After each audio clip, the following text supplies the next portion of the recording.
কোনো bilateral series থাকে তখন আমরা প্লেয়ারদের একটা অপশন দেই।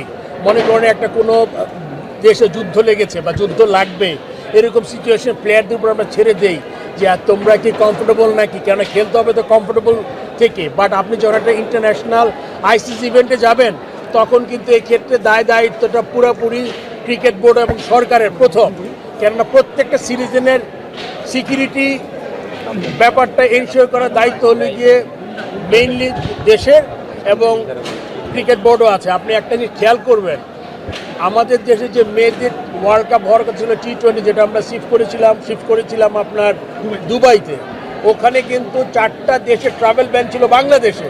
সো এটা আমরা ইচ্ছা হলে করতে পারতাম না। সো আমাদের যদি গভর্নমেন্ট জিও না দেয় তখন কিন্তু যাওয়া যাবে না। সো এই কলটা একদম প্লেয়ারের ছিল না। আমরা সবাই দুঃখিত প্লেয়ারদের মতো যে আমরা ওয়ার্ল্ড কাপে খেলতে পারিনি, বাট এটা সিকিউরিটি কনসার্ন ছিল এবং আইসিসি এমন কিছু করেনি যেটার জন্য আমরা বুঝতে পারি যে আমাদের সিকিউরিটি পুরোপুরি ইনশিওর করা হবে।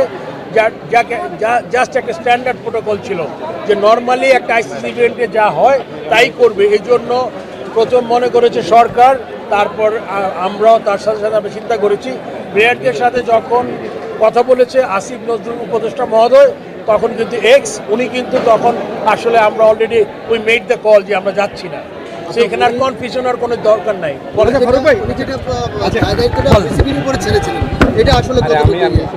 আপনি জানেন দায়িত্বটা বিসিসির উপর, এটা আসলে না। আপনি যদি প্রথম প্রেস কনফারেন্সটা দেখেন, আপনারা যদি মনে করতে পারেন যে প্রথম যে প্রেস কনফারেন্সে আপনার মুস্তাফিজের জন্য যে ঘটনাটা ঘটেছিল এবং তারপর ওর প্রেক্ষিতে যেসব থ্রেট এসেছিল, গভর্নমেন্ট প্রথমেই কিন্তু প্রেস কনফারেন্সে গভর্নমেন্ট থেকে তাদের স্ট্যান্সটা বুঝিয়ে দিয়েছে, তারপরে ক্রিকেট বোর্ড শুধু ফলো করেছে।